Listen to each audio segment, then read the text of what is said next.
नमस्कार, आपका नए और प्रेस वीडियो में हार्दिक स्वागत है। सभी केंद्रीय कर्मचारियों, राज्य कर्मचारियों, सभी पेंशनर्स के लिए खुशखबरी। जी हां, 11% महंगाई भत्ता बढ़ोतरी का रास्ता साफ हो चुका है और यह महंगाई भत्ते से जुड़ी इस वक्त की बड़ी खबर है, इसलिए ये न्यूज़ अहम है। इसी के साथ कुछ और भी बड़ी खबर आई है जो आपको इस वीडियो में देखने को मिलेगी, तो बने रहे वीडियो को लास्ट तक और जानिए महत्वपूर्ण खबरों को सबसे पहले। इससे पहले अगर आपने अभी तक भी इस वीडियो पर एक लाइक नहीं किया तो एक लाइक कर दीजिए, क्योंकि आपका एक लाइक ही हमारी मेहनत का फल होता है।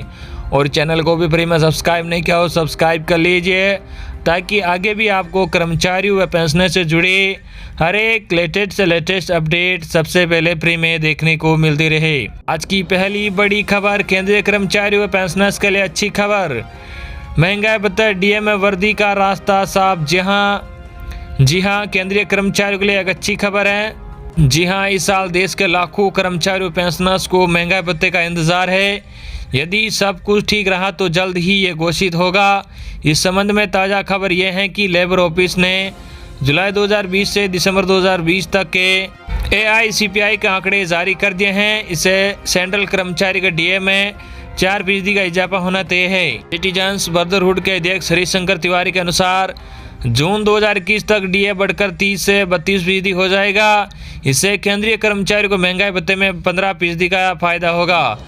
वर्तमान में कर्मचारियों का 17% डीए है, जो 2019 में बढ़कर 21% हो गया, लेकिन कोरोना संक्रमण के चलते सरकार ने बढ़ोतरी को जून 2021 तक रोक दिया था। केंद्र सरकार समय पर महंगाई भत्ते को रिवाइज करती है। इसका कैलकुलेशन बेसिक पे को आधार मानकर फीसदी में होता है। प्रतिशत में होता है। अभी कर्मचारी और पेंशनरों का डीए अलग अलग है। महंगाई भत्ता पूरी टैक्सेबल होता है। वही हाउस रेंट अलाउंस भी कर्मचारियों के लिए काफ़ी महत्वपूर्ण होता है। डीए का कैलकुलेशन बेसिक सैलरी के प्रतिशत के आधार पर होता है। महंगाई भत्ता केंद्र सरकार के कर्मचारियों को महंगाई को ध्यान में रखते हुए उनके खर्चों को सहन करने में मदद करने के लिए दिया जाता है। यह वर्ष में 2 बार घोषित किया जाता है। पहली किस्त जनवरी से जून तक और दूसरी जुलाई से दिसंबर तक दिया जाता है, जिसमें HRA के साथ जोड़ा जाता है। हालांकि कोविड-19 के कारण महंगाई भत्ता फिलहाल नहीं मिल रहा है। सरकारी कर्मचारियों को 2021 में महंगाई भत्ता मिलने की उम्मीद। जी हां, आपको बता दें कि सरकारी कर्मचारियों को नए साल 2021 में महंगाई भत्ता मिलने की उम्मीद है। जनवरी 2021 में महंगाई भत्ता 4% बढ़ने की उम्मीद है। इससे देश भर के लगभग 1.5 करोड़ केंद्रीय कर्मचारी और पेंशनर्स को लाभ में होगा। वर्तमान में जुलाई 2020 से 7% महंगाई भत्ता देय है, लेकिन अभी तक इसका भुगतान नहीं किया जा रहा है। हर महीने मुद्रास्फीति के औसत पर केंद्रीय श्रम मंत्रालय द्वारा एक सूचकांक जारी किया जाता है। उसी के आधार पर जनवरी और जुलाई के महीने में केंद्रीय कर्मचारी और पेंशनर्स के लिए महंगाई भत्ता निर्धारित है। ये भत्ता पिछले 12 महीनों के औद्योगिक श्रमिकों के लिए उपभोक्ता मूल्य सूचकांक के आधार पर तय किया गया है। इसके आधार पर पिछले 12 महीनों के औसत पर गणना की जाती है। जानिए 7 वेतन आयोग की मैट्रिक्स क्या है और केंद्रीय कर्मचारी वेतन किस तरह होता है तय। अगर आप केंद्रीय कर्मचारी हैं तो आपकी नज़र 7 वेतन आयोग से जुड़ी खबरों पर होगी।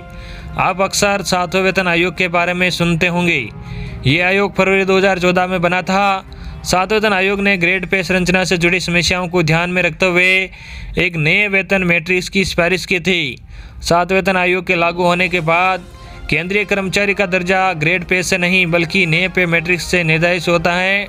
7वें वेतन आयोग ने कई बातों को ध्यान में रखते हुए एक नए पे मैट्रिक्स की घोषणा की। इसके तहत ग्रेड पे 1 में एकीकृत किया गया था।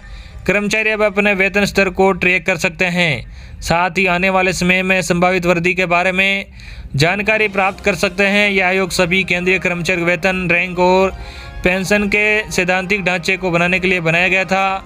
7वें वेतन आयोग के सदस्यों ने सभी संबंधितों से मुलाकात की और उनकी मांगों को सुना। इनमें प्रवेश स्तर के कर्मचारियों के लिए वेतनमान निर्धारित करने, वर्तमान वेतनमान को तर्कसंगत बनाने और वेतन संरचना को पारदर्शी बनाने की मांगें शामिल थी। 7वें वेतन आयोग ने अपनी सिफारिशों में प्रवेश स्तर के नवनियुक्त सरकारी कर्मचारियों के लिए न्यूनतम वेतन 7,000 रुपये से बढ़ाकर 18,000 रुपये कर दिया था। उसी समय नवनियुक्त क्लास 1 अधिकारी के लिए न्यूनतम वेतन 56,100 रुपये किया गया था। आयोग ने सरकारी कर्मचारियों के लिए अधिकतम वेतनमान को बढ़ाकर 2.5 लाख रुपये करने का भी प्रस्ताव किया था। जानिए क्या है नए पे मैट्रिक्स के खास फीचर्स। जी हां, आपको बता दें कि इस पे मैट्रिक्स के साथ केंद्रीय कर्मचारी अपने कैरियर की शुरुआत से पूरे कैरियर के दौरान वर्दी का आकलन करने में सक्षम होंगे। सातवें वेतन आयोग की सिफारिशों में कहा गया है कि इस बात का विशेष ध्यान रखा गया है कि कर्मचारी के विकास क्रम को रोका न जाए और उसे योग्यता के आधार पर आगे बढ़ने का उचित मौका मिलना चाहिए। सिफारिशों के अनुसार विभिन्न ग्रेड वेतन के अलावा अन्य ग्रेड पे के सभी स्तर समान वेतन मैट्रिक्स में शामिल है। सैनिक कर्मचारियों, रक्षा बलों और सैन्य नर्सिंग सेवा के लिए अलग वेतन मैट्रिक्स तैयार किया गया है। सिफारिशों के अनुसार संरचना तैयार की गई है जिसमें प्रत्येक कर्मचारी प्रस्तावित मैट्रिक्स में अपनी जगह पा सकता है। वही आपको बता दें कि पुरानी पेंशन और डीए के लिए सोशल मीडिया पर कर्मचारियों में छिड़ा वार। जी हां, आपको बता दें कि पुरानी पेंशन बहाली तथा डीए फ्रीज करने का फैसला वापस किए जाने की मांग को लेकर एक बार फिर चरणबद्ध तरीके से आंदोलन की रणनीति बनाई गई है। उसी क्रम में सोशल मीडिया पर कर्मचारियों से जुड़े मुद्दों को लेकर अभियान शुरू हो गया है।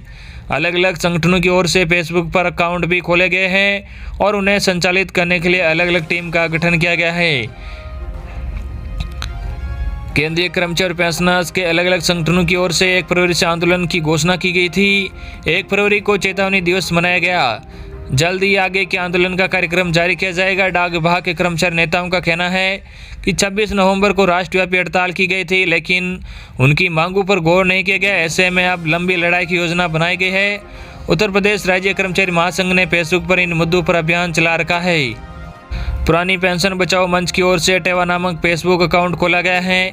इससे राज्य के कर्मचारी शिक्षक जुड़े हैं। वही राष्ट्रीय स्तर पर अभियान चलाने के लिए national movement for old pension scheme नाम से अकाउंट खोला गया है। अटेवा का प्रदेश उपाध्यक्ष डॉक्टर हरि प्रकाश यादव का कहना है कि इन अकाउंट से 3 लाख से अधिक लोग जुड़े हैं। उनका कहना है कि अब स्थितियां सामान्य होने लगी हैं और सड़क पर भी आंदोलन की तैयारी की गई है। ट्विटर पर अभियान 23 मार्च को पुरानी पेंशन बहाली की मांग तथा निजीकरण के विरोध में अटेवा की ओर से ट्विटर पर अभियान चलाया जाएगा। इसके लिए शिक्षकों और कर्मचारियों से संपर्क शुरू कर दिया गया है। पुरानी पेंशन के लिए 14 से फिर शुरू होगा आंदोलन।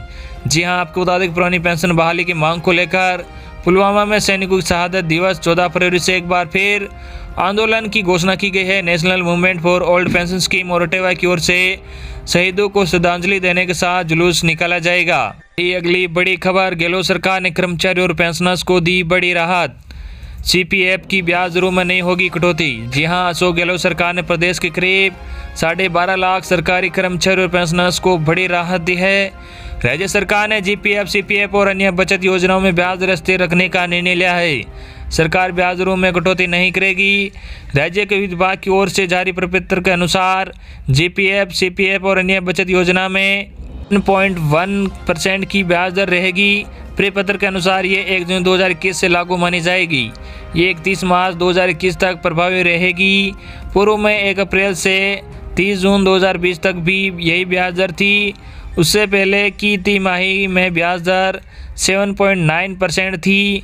गहलोत सरकार ने 30 अप्रैल 2020 को जीपीएफ और सीपीएफ के तहत जमा राशि पर मिलने वाली ब्याज दर में 0.8% की कटौती की थी। इस कटौती से सरकारी कर्मचारियों को बड़ा झटका लगा था। सरकार ने ब्याज दर घटाकर 7.1% कर दी थी। हर 3 महीने में की जाती है समीक्षा। जी हां, उल्लेखनीय है कि राज्य में जीपीएफ पर मिलने वाले ब्याज दर की समीक्षा हर 3 महीने में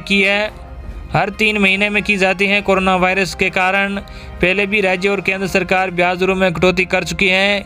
इस बार भी कटौती करने का खतरा मंडरा रहा था, लेकिन राज्य सरकार ने कर्मचारियों के हित में फिलहाल ब्याज दर स्थिर रखने का निर्णय लिया है। सेवानिवृत्ति के बाद मिलता है लाभ। जी हां, आपको बता दें कि जीपीएफ अकाउंट में सरकारी कर्मचारियों को इंस्टॉलमेंट में एक निश्चित वक्त तक योगदान देना होता है। तो ये थी आज की बड़ी खबरें जो हमने सबसे पहले आप तक पहुंचाई हैं। आई होप कि आपको आज की हमारी खबरें पसंद आई होगी। इस वीडियो पर ज़्यादा से ज़्यादा लाइक और इस वीडियो को ज़्यादा से ज़्यादा शेयर